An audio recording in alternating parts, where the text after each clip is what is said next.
I still remember that day like it was yesterday. The ceremony was supposed to be the proudest moment of my life, the day I received my promotion as a firefighter lieutenant in the California Fire Department. The morning started like any other in San Diego, with the marine layer rolling in thick and gray from the Pacific, wrapping the city in that familiar coastal fog that smells like salt and kelp. I woke up at 5:30, even though the ceremony wasn't until 10. Sleep had been impossible anyway. My stomach churned with anticipation, excitement, and something else I didn't want to name. The small, stubborn hope that maybe, just maybe, my father would finally see me as something more than a disappointment. I stood in front of my bathroom mirror in my small apartment in North Park, staring at my reflection as I carefully pinned my hair back into the tight bun required by dress uniform regulations. My hands were shaking slightly, and I had to start over twice. The woman looking back at me had come so far from that insecure girl who grew up in a military household in Coronado, always trying to measure up to impossible standards. My father, Lieutenant Colonel David Morrison, retired Army, had spent 32 years in service. He wore his rank like armor, even years after retirement. To him, the military was the only real service, the only path that mattered. Everything else was secondary. Everything else was soft. And I, his only daughter, had chosen firefighting. Not the Army, not the Marines. Firefighting. In his eyes, I might as well have chosen nothing at all. Growing up on base housing near Naval Air Station North Island, I watched my father prepare for deployments with a mixture of awe and longing. I wanted him to look at me the way he looked at his uniform, with pride, with purpose, with respect, but he never did. When I was 7 and told him I wanted to be a soldier like him, he patted my head and said, "That's cute, sweetheart, but girls don't belong in combat." When I was 15 and joined the ROTC program at my high school, he attended exactly one event, spent the entire time talking to the male instructors, and left early. When I turned 18 and announced I was applying to the fire academy instead of enlisting, he didn't speak to me for 3 months. "You're wasting your potential," he'd said when he finally broke his silence.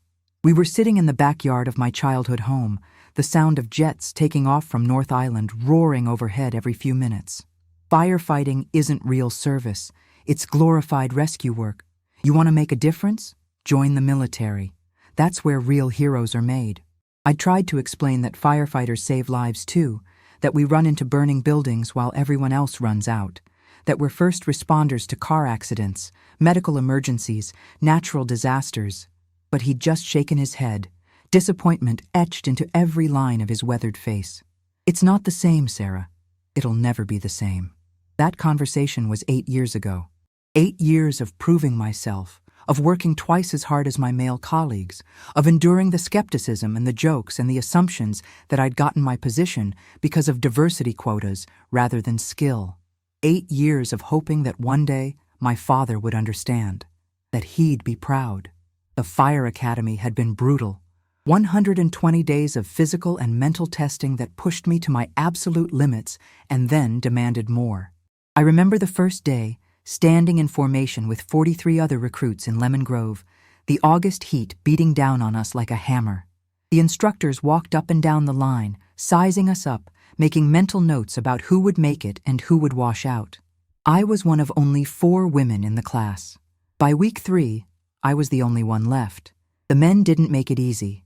Some of them resented my presence from day one, convinced that standards would be lowered to accommodate me. Others were patronizing, offering to carry my equipment or suggesting I take breaks when we did ladder drills. I refused all of it. When we did hose drags, I dragged the same 200-pound dummy the same distance as everyone else. When we climbed the 100-foot aerial ladder in full gear, I did it in regulation time. When we did search and rescue simulations in smoke-filled buildings, I found the victims and got them out. I wasn't there to be coddled. I was there to become a firefighter. My father attended my graduation from the academy. I'd sent him an invitation, not really expecting him to show, but he came. He sat in the back row, arms crossed, watching as I received my certificate and badge. Afterward, he shook my hand, like I was a colleague instead of his daughter, and said, "Well, you made it through. That's something." Then he left. He didn't stay for the reception. Didn't meet my instructors or my fellow graduates. Just left. That was 5 years ago. In those 5 years, I'd worked my way up from probationary firefighter to engineer, and finally to the promotion I was about to receive, lieutenant. It had been a long road, filled with 12-hour shifts, 24-hour duty cycles, calls that ranged from mundane medical assists to structure fires that tested every ounce of training and courage I possessed. I'd seen things that would haunt me forever. The elderly man we couldn't reach in time, the child's bedroom destroyed by flames, the car accident on the I-5 where we used the jaws of life for 40 minutes to free a trapped family. But I'd also seen miracles. The woman who survived because we got to her house 3 minutes faster than projected. The teenager pulled from a pool who started breathing again after CPR. The countless lives saved by quick thinking, solid training, and teamwork. And then there was last winter, December, the incident that changed everything. We'd been called to assist with a military helicopter training accident at Marine Corps Air Station Miramar. A CH-53E Super Stallion had experienced catastrophic mechanical failure during a routine training exercise and crash-landed in a canyon area on base. The aircraft had caught fire immediately. There were 5 Marines on board. 2 had managed to evacuate before the fire spread. 3 were still trapped inside. When we arrived, the scene was chaos. Black smoke billowed into the gray winter sky, visible for miles. The smell of burning fuel and melting metal was overwhelming. Military firefighters were already on scene, but the intensity of the blaze had driven them back. The helicopter was essentially a massive bomb at that point, fuel tanks ready to explode at any second. The incident commander was preparing to declare it a loss, to focus on containing the fire and preventing it from spreading to nearby brush in the drought-dry canyon. But I heard them. Through all the noise, the roar of flames, the shouts of firefighters, the sirens, the crackling radio traffic, I heard them screaming. 3 voices, faint but unmistakable, coming from inside that burning aircraft. I didn't think. I just moved. I grabbed the thermal imaging camera and a halogen bar from our engine and ran toward the helicopter. I heard Captain Henderson shouting at me to fall back, heard my crew calling my name, but I couldn't stop. Those Marines were someone's sons, someone's brothers, someone's fathers maybe. They had minutes at most, seconds probably.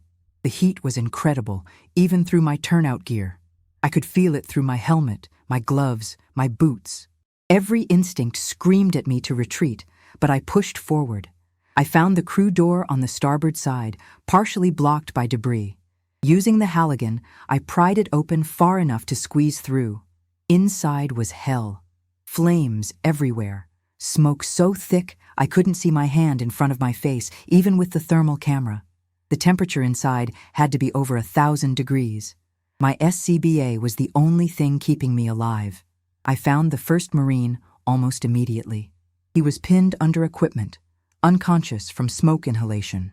I dragged him to the door, passed him to Thompson from my crew, who'd followed me in despite the danger, then went back.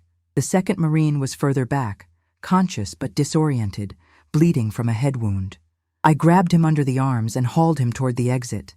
He was heavy, probably 200 pounds with his gear, and my muscles screamed in protest, but adrenaline is a hell of a drug. Got him out. The third Marine was the hardest. He was trapped in the cockpit area, wedged under collapsed bulkhead. The fire was spreading faster now, and I could hear the groaning of metal as the aircraft's structural integrity failed. I had maybe 30 seconds before the whole thing collapsed or exploded. I used the halogen bar like a lever, wedging it under the debris and pushing with everything I had. The metal shifted. 1 inch, 2 inches. Enough. I grabbed his flight suit and pulled, sliding him out just as the ceiling above us began to cave in. We scrambled out of the helicopter, and I dragged him away from the wreck, my lungs burning even with the SCBA, my entire body shaking from exertion and adrenaline. 10 seconds later, the helicopter exploded.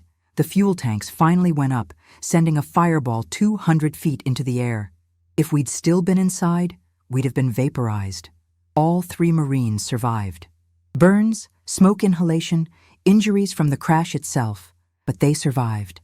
They were hospitalized, treated, and eventually returned to duty. I spent 3 days in the hospital myself, being treated for minor burns and smoke inhalation. The doctors said I'd been lucky. Captain Henderson said I'd been reckless. The incident commander said I'd been heroic. I just felt numb. The story made the news.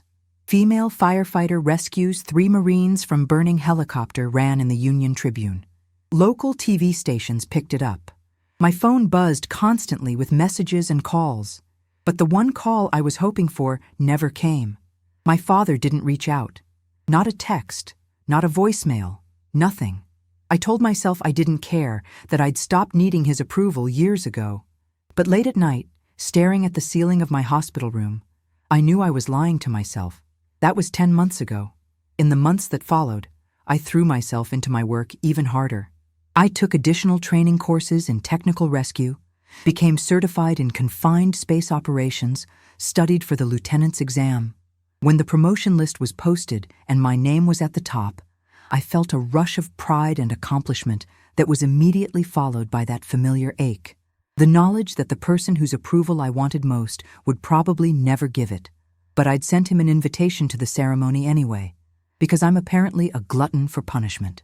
Or maybe because despite everything, despite years of disappointment and dismissal, some small part of me still hoped. The ceremony was being held at the California Fire and Rescue Training Center in Sacramento, about a 500-mile drive north from San Diego. They'd chosen Sacramento because this was a statewide ceremony, recognizing promotions from fire departments across California. It was formal, prestigious, and attended by high-ranking officials from both the fire service and military, given the cooperative relationship between agencies. The venue was the training center's main auditorium, a large modern space with tiered seating, polished floors, and state and national flags flanking the stage.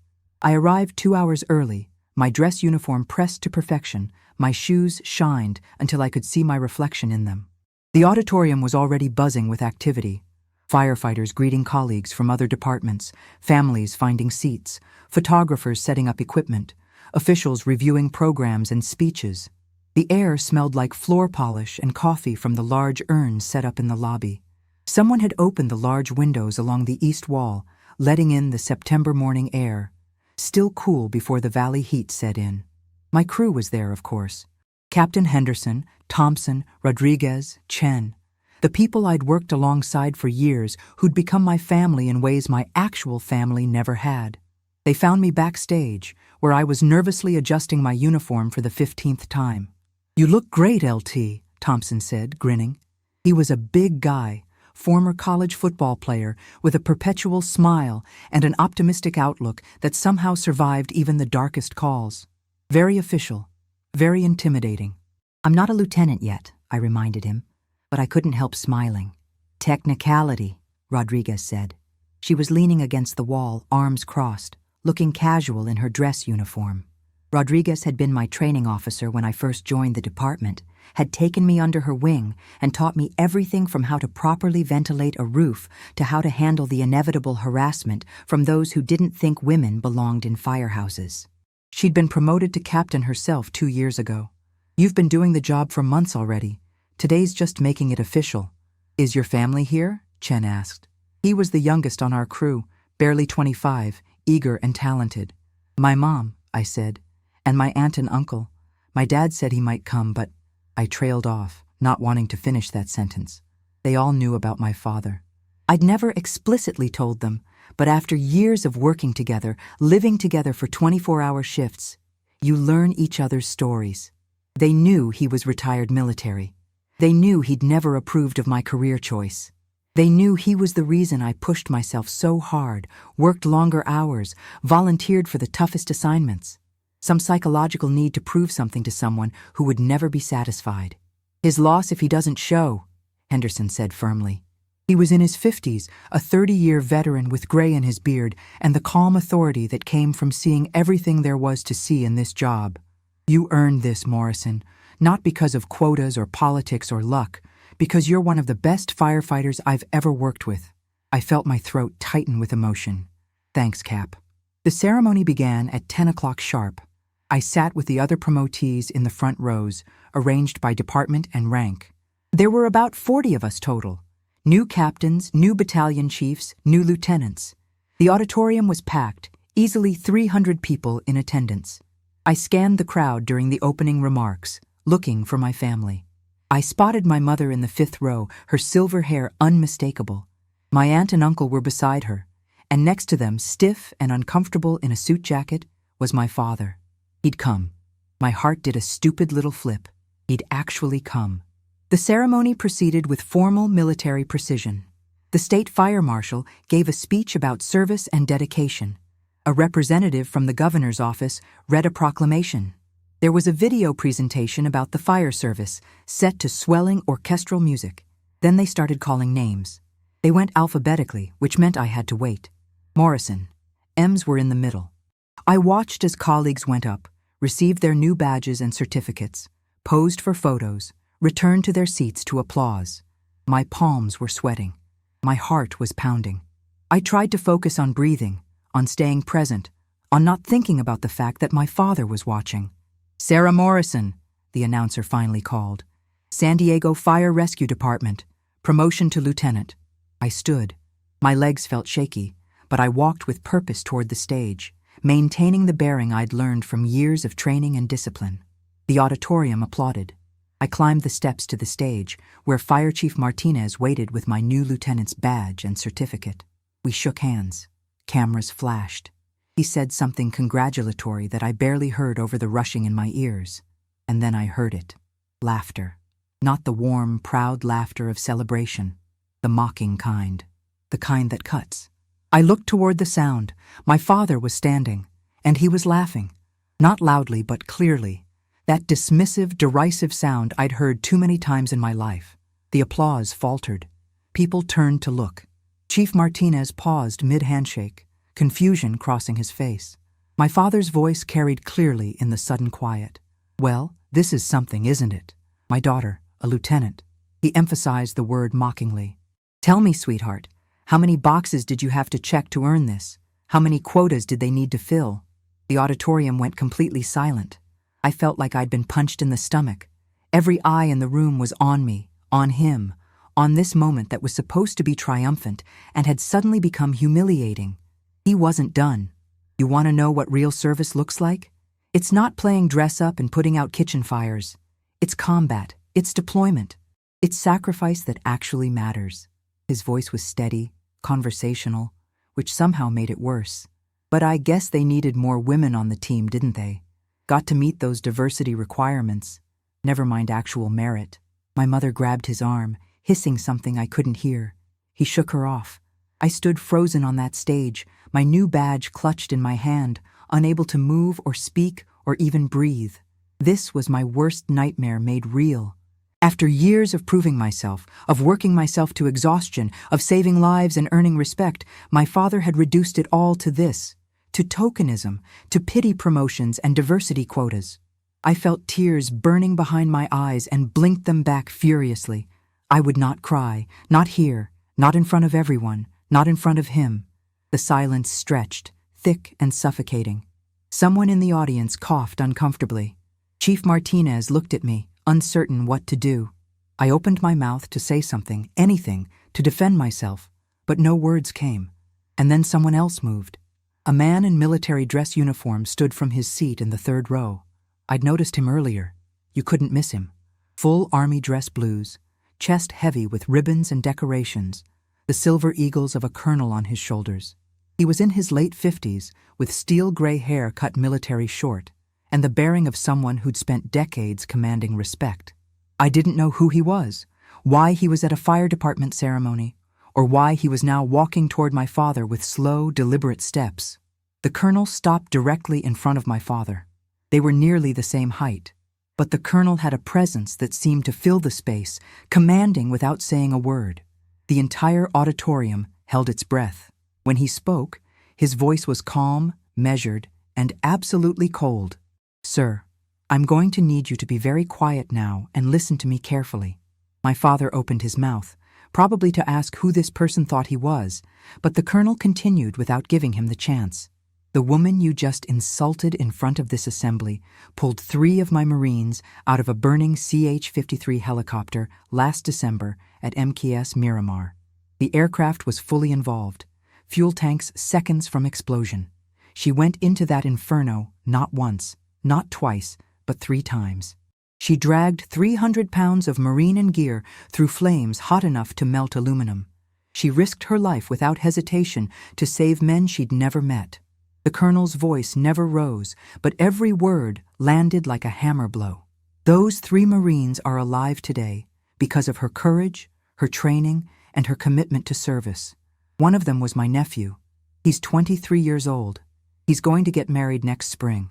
He's going to have children someday. He's going to live his life because that woman right there decided his life was worth risking hers for. My father's face had gone pale. The smug expression was gone, replaced by something that might have been shock. Around the auditorium, people were nodding, murmuring agreement. The colonel took a step closer to my father, his voice dropping even lower, forcing everyone to strain to hear. You stood there and suggested she received this promotion because she's a woman. Let me tell you something about Lieutenant Morrison. She graduated top of her academy class. She has commendations for valor, for life-saving, for exemplary service. She's certified in technical rescue, hazardous materials, confined space, and emergency medicine. She saved more lives before breakfast than most people will in their entire lives. And you think she's here because of diversity quotas? The colonel shook his head slowly, and I saw something in his expression that looked almost like disgust. I served 34 years in the United States Army. I commanded men and women in combat zones across 3 continents. I've seen courage in many forms, and I can tell you, without hesitation, that what your daughter did last December was one of the bravest acts I've witnessed in my entire career. Those 3 Marines call her their guardian angel. We owe her our lives. He paused, letting that sink in, then continued. You came here today to diminish her achievement, to make her feel small in her moment of recognition. But the only person you've diminished is yourself.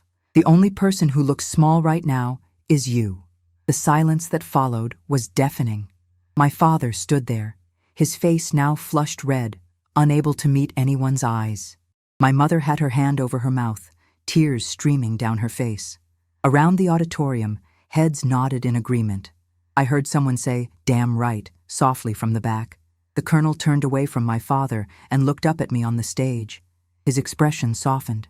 He brought his hand up in a crisp salute. Lieutenant Morrison, on behalf of the United States Marine Corps and a grateful nation, thank you for your service. He held that salute. And then, one by one, others in the audience stood. Military personnel in attendance came to attention and saluted. Firefighters stood and applauded. By the time it was done, the entire auditorium was on its feet, clapping, some people openly crying, and I was standing on that stage, unable to hold back my own tears anymore. Chief Martinez squeezed my shoulder. "Congratulations, Lieutenant," he said quietly. "Well deserved." I somehow made it through the rest of the ceremony in a daze. The remaining names were called, the closing remarks were made, the benediction was given. But I barely registered any of it. I kept replaying what had just happened, unable to fully process it. When the ceremony ended, people swarmed around me. Fellow firefighters offering congratulations. Families thanking me for my service. Fellow promotees expressing support. My crew found me and pulled me into a group hug so tight I could barely breathe. "That was incredible," Rodriguez said, her voice thick. "That colonel, whoever he was, he spoke the truth. Every word." "I can't believe that just happened," I managed to say. "Believe it," Henderson said firmly. "You earned every bit of that praise, and your father needed to hear it." I looked around for my father, but he was gone. My mother found me instead, pulling me into her arms. "I'm so sorry," she sobbed. "I'm so sorry for what he said. I'm so proud of you, so proud." "It's okay, Mom," I said, even though it wasn't. "Not really. It's not okay. It's never been okay. The way he's treated you, the things he said."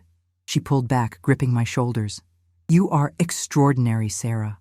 What you did for those Marines, what you do every day, you save lives. You're a hero, whether your father can see it or not." My aunt and uncle approached, both of them teary-eyed and proud. We talked for a few minutes. They took pictures with me in my uniform with my new badge. And then they left, promising to take my mother out for a celebratory lunch. I told them I'd catch up later. I needed a few minutes to decompress. The auditorium was emptying out now, the crowds dispersing into the bright Sacramento sunshine outside. I stood near the stage, still holding my certificate, feeling emotionally wrung out and exhausted.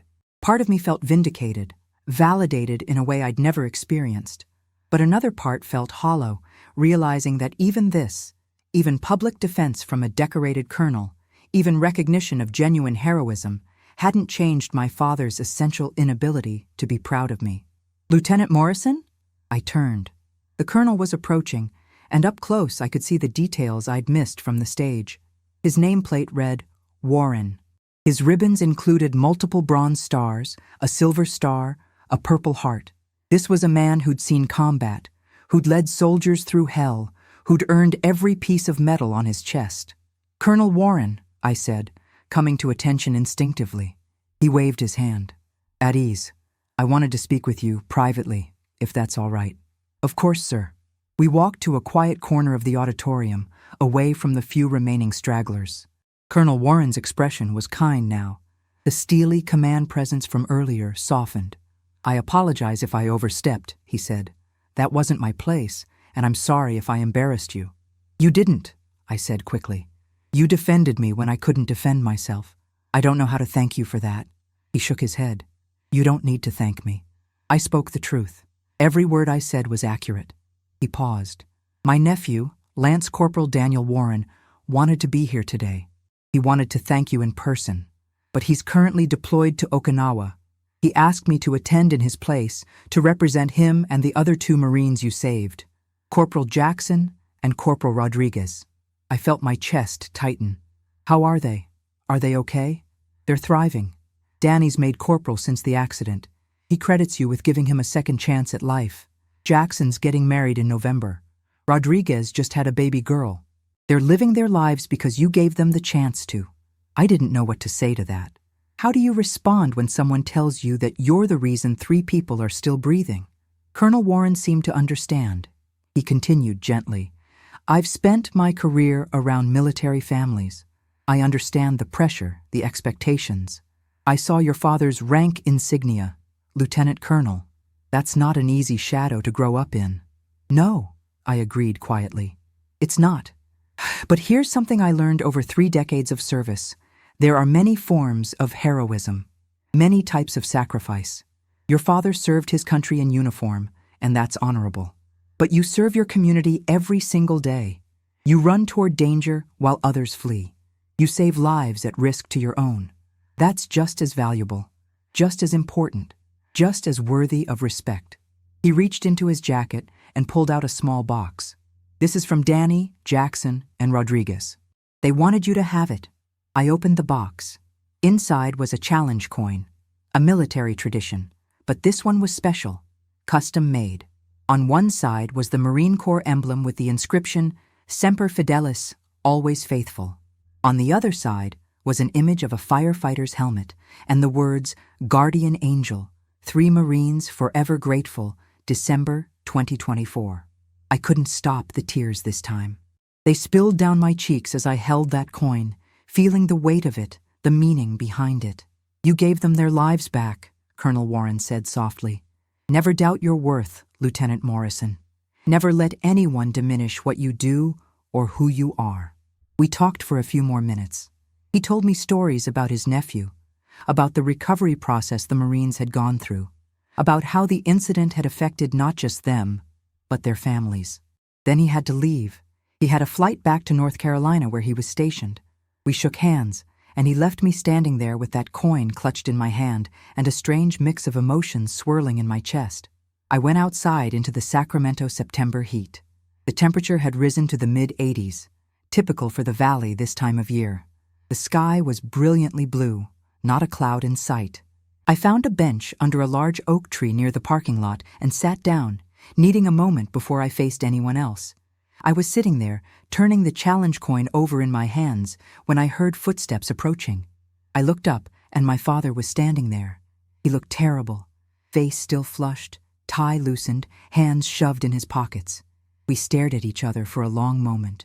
"Your mother left with your aunt and uncle," he said finally. His voice was hoarse. She told me I needed to talk to you. Okay, I said, not making it easy for him. I wasn't going to help him through this. He sat down on the bench, keeping distance between us, not looking at me. We sat in silence for what felt like an eternity. A car drove past.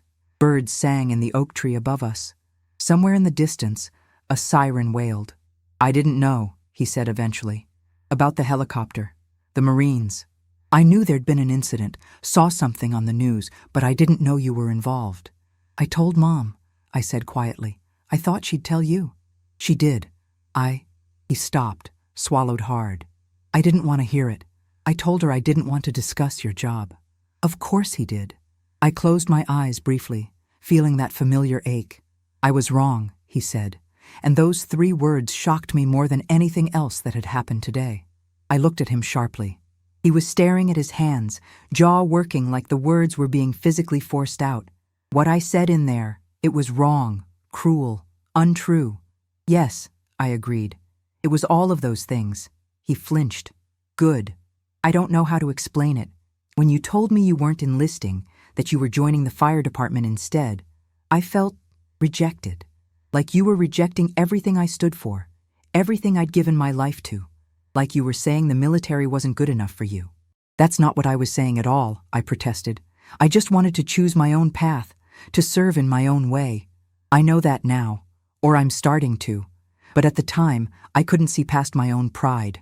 He finally looked at me, and I saw something I'd never seen in my father's eyes before. Regret. I've been harder on you than I ever was on anyone under my command. I held you to impossible standards and criticized you when you didn't meet expectations I never clearly defined. I told myself it was because I wanted you to be strong, to be tough, to survive in a world that wouldn't be kind to you. But the truth is, I was punishing you for disappointing me, and that was wrong. I didn't say anything. I couldn't. My throat was too tight. What that colonel said, about you going into that helicopter 3 times, about saving those Marines. Sarah, that's the kind of courage that earns the highest military honors, the kind of selfless valor that defines heroes. And I missed it. I missed all of it because I was too busy being disappointed that you weren't wearing army green. A tear slid down my cheek. Then another. I didn't wipe them away. I'm not asking you to forgive me, he continued. I don't think I deserve forgiveness. 8 years of dismissing your achievements, of making you feel like what you do doesn't matter. I can't erase that with an apology, but I need you to know that I was wrong. Completely, utterly wrong. You're not a firefighter because you couldn't make it in the military. You're a firefighter because you have the courage and calling to save lives in the most direct way possible. And that's, his voice cracked, that's something to be proud of. We sat there in the shade of that oak tree, and for the first time in my adult life, I saw my father cry. Not much, just a few tears that he quickly wiped away, but enough to know that something had fundamentally shifted. I can't promise I'll change overnight, he said. 32 years of military mindset doesn't just disappear, but I'm going to try. I'm going to try to understand your world, your service, your sacrifices, and I'm going to try to be the father you deserve to have all along. I wanted to say something profound, something that would perfectly capture this moment, but all I could manage was, okay. He nodded. We sat in silence for a few more minutes, and this time the silence wasn't painful. It was just quiet, peaceful, almost. That colonel, my father said eventually. Warren, I knew him. Years ago, we served on a joint task force together in Afghanistan. He was a major then. Good officer, fair, tough, but compassionate. He paused. He always had a gift for seeing people clearly, for cutting through bullshit and getting to the truth. I should have remembered that before I opened my mouth. Despite everything, I almost smiled. He certainly did that. He humiliated me in front of 300 people, my father said. But there was no anger in his voice, just acknowledgement. I earned every word of it. Yeah, I agreed. You did. He looked at me then, really looked at me, and I saw him truly seeing me for maybe the first time. Not as a disappointment, not as a failed soldier, but as myself. As Sarah Morrison, Lieutenant, San Diego Fire Rescue, hero to 3 Marines, daughter of David Morrison, person in my own right, with my own achievements and my own path. "Congratulations on your promotion, Lieutenant," he said formally. Then, softer, "I'm proud of you, Sarah." Those 4 words. I'd waited 8 years, hell, 28 years, to hear those 4 words. And now that he'd said them, I realized something surprising. They mattered less than I thought they would. Not because I didn't care, but because I'd spent so long seeking external validation, seeking his approval, that I'd never fully appreciated the approval that mattered most. My own. I knew my worth now. Colonel Warren's words, the challenge coin in my pocket, the 3 Marines living their lives because I'd run into that fire. Those things had shown me what my father's approval never could. I was good at my job. I was brave. I saved lives. I mattered, whether my father acknowledged it or not. But still, it felt good to hear him say it. It felt like a door closing on an old wound, allowing it to finally begin healing. "Thank you," I said simply. We talked for a while longer. Not about anything deep or profound, just small talk. The drive up from San Diego, the ceremony, the heat in Sacramento compared to the coastal climate back home. Normal conversation between 2 people finding their way towards something that might, eventually, resemble a healthy relationship. Eventually, we stood to leave. My crew was waiting for me at a restaurant downtown for a celebration lunch. My mother and relatives were expecting me. Life was calling, pulling me back from this moment and into the next one.